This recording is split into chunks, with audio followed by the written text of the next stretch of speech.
Hi and welcome to my 10th video in this series about genes, and today we're looking at protein synthesis, specifically transcription. So the two major processes involved in protein synthesis are transcription and translation, and the one we're looking at mainly today is transcription. And so in transcription, the relevant gene in the DNA in the nucleus is copied into a molecule of RNA called mRNA or messenger RNA. So the DNA is always found in the nucleus, and RNA is a single strand of genetic material, whereas DNA is double-stranded, and mRNA is able to move from the nucleus into the cytoplasm of the cell. And the reason this is useful is because the thing that actually builds the protein is found in the cytoplasm. So this represents some DNA found in the nucleus of a cell, and you can see it's made of the three parts. This is the phosphate group, this is your ribose sugar, and this in the middle here, this is one of your nucleotide bases. And obviously this shows a double-stranded section of DNA. So within transcription, what happens first is the two strands of DNA actually unzip and they begin to move apart.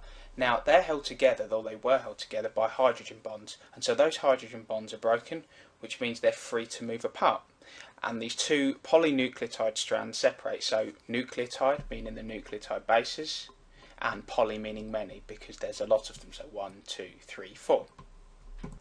And so one of these strands acts what's referred to as a sense strand, and it's usually the one on the right in diagrams. Now the other strand is actually called the antisense strand, but it's from the sense strand, this one here, that we're going to take our template, and our mRNA is going to come in and bind, so it can then take a template and then move into the cytoplasm of the cell.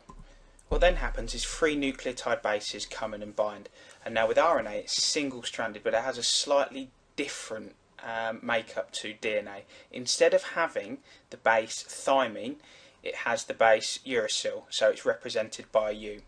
So if our first base comes in and binds, second, third and fourth, you'll see that the U is basically a replacement for the T. So in fact the U binds with the A, but still cysteine still binds with the guanine, guanine still binds with the cysteine, and adenine still with the thymine.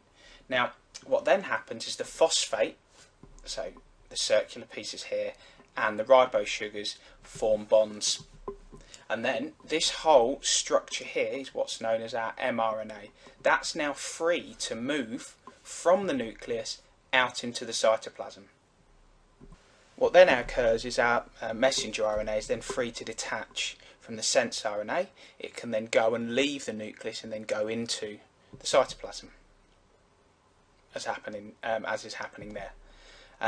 What then can occur is the DNA can then bind back together, and so this process is repeated hundreds of thousands of times.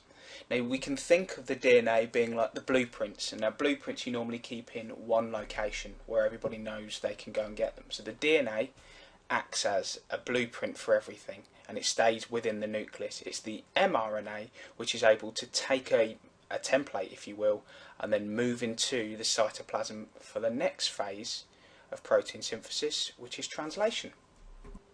So transcription, in summary, the first thing that happens is that the double-stranded DNA uncoils and it unzips, so you're left with two strands. You then have three nucleotide bases are able to bind with the sense strand of the DNA, which is usually the right-hand one. Those three nucleotide bases then join up with themselves, and they then form this chemical called mRNA, which is known as messenger RNA. That's then free to then move from the nucleus and then to move into the cytoplasm where it can build the protein.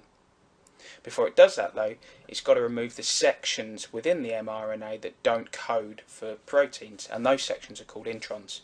And so what's left behind is some messenger RNA that only codes for proteins, and those sections that actually code are called exons.